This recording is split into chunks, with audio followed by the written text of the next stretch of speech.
Project structure. We'll break down our project into the following sections. 1. Importing necessary libraries. 2. Setting up the main window. 3. Initializing variables. 4. Creating helper functions. 5. Implementing the game logic. 6. Designing the user interface. 7. Binding events and starting the main loop. Let's go through each section in detail. 1. Importing libraries.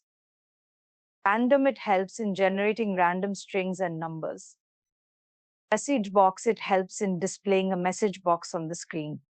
We import tkinter for our GUI, random for shuffling words, and message box for displaying notifications. 2. Setting up the main window. Here we create our main application window, set its size to 800 x 600 pixels, give it a title, and set the background color to orange.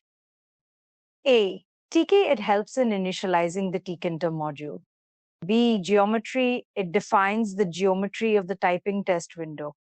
C. Title, it displays the title on the top of the typing test window. B. BG, it helps in applying the background color of the typing test window. E. Score, it is a variable that stores the score. F. Miss, this variable stores all the misspelled words entered by the user. G. Time, this variable stores the time allotted to complete the test. 3. Initializing variables. We set up global variables to track the user score, missed words, remaining time, and variables for our moving text animation. 4. Helper functions. Moving text animation, this function creates an animated title at the top of our window, adding one character at a time for a scrolling effect. Moving text, this function will help the text to move on the top of the screen. Floating text, this variable stores the text that needs to be floated. Configure, overwriting over a label widget, is performed by configure. After this method schedules an action after a timeout has elapsed. Timer function, this function manages our 60-second countdown, updates the timer display, and handles end of game actions. Task retinxel, this function displays a retry or cancel dialog. Delete, it deletes the text in the widget. Game reset function, this function resets all game variables and updates the display to start a new game. Get, it returns the current text as a string. Random.shuffle, it shuffles the original list. 5. Game logic, this is the core game function. It starts the timer on the first key press, checks if the typed word matches the displayed word, updates the score, and refreshes the word to type. 6. User interface design.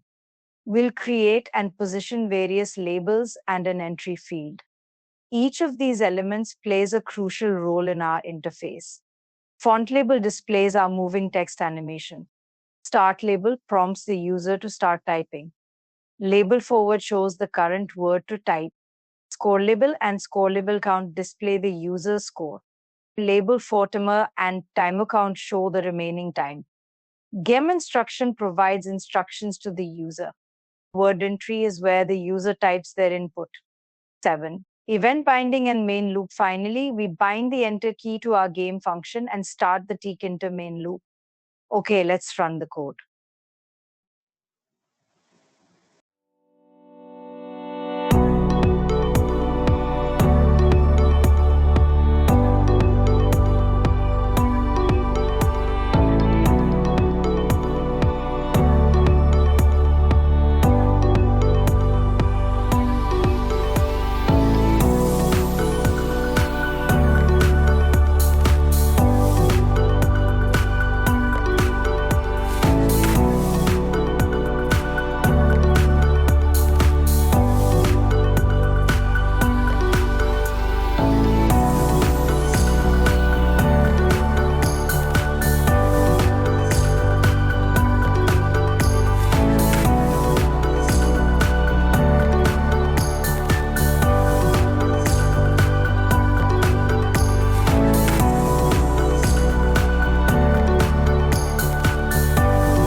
conclusion, this typing test application demonstrates the power of Python and tkinter for creating interactive GUI applications. It provides a fun and effective way to practice and improve typing skills. Key takeaways from this project. 1. Tkinter is a versatile tool for creating GUI applications in Python. 2. Proper use of functions helps organize code and manage game state. 3. Tkinter's event binding allows for responsive user interactions. 4. Timer functionality can be implemented using tkinter's after method. 5. Random word selection adds variety and challenge to the game. Remember, practice makes perfect both in typing and in coding. Feel free to expand on this project by adding features like difficulty levels, a high score system, or even multiplayer functionality. Thank you for following along with this tutorial. Happy coding at Devtern and happy typing.